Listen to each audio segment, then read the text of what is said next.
I wanted to just share some inspiration that came up from my morning walk with Bella.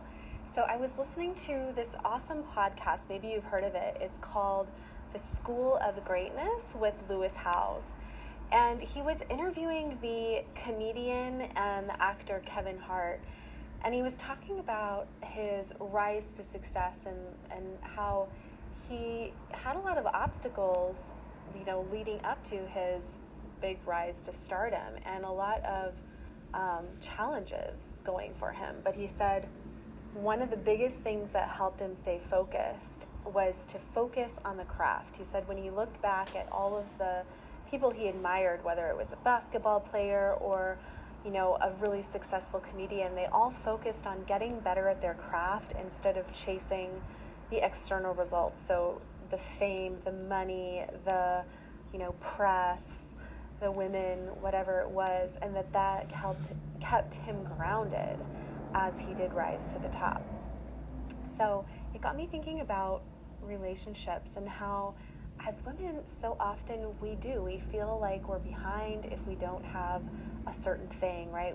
We measure our success by these external markers, like I should have bagged a husband by now, I should have gotten the house, or I should have a killer career, whatever you want to insert into the blank. But if you can really focus on the craft, in this case I'm using it as a metaphor, to embrace who you are, right? To be your best goddess self, the most fully expressed, authentic version of yourself, then those external things, right, are a natural byproduct of you just being yourself. So whatever it is, where have you been pushing, where have you been striving, where have you been beating yourself up because XYZ hasn't come? And instead focus on the craft and the art of being in love, right, with who you are. So going back to the things that bring you joy, going back to the things that matter to you. Hey, Amy. And that is really what it's about, you guys. But nobody teaches us how to love ourselves. There's no manual for it. And so that's really the inspiration for the class that I'm teaching next month called Awaken.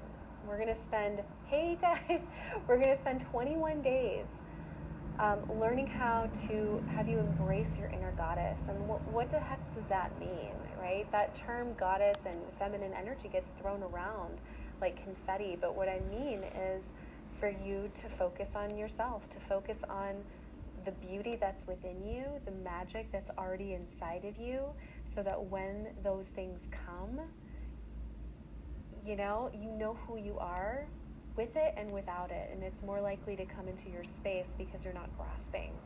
So if you'd like to check out more, the link is in the description. I would love to have you. And in closing, with this beautiful, gorgeous new moon in Gemini, it's all about communication and really refining how you talk to yourself, how you talk to others, exploring other mediums for how you can express your thoughts and your desires, and to have compassion and lean on technology, but don't let it own you either, all right?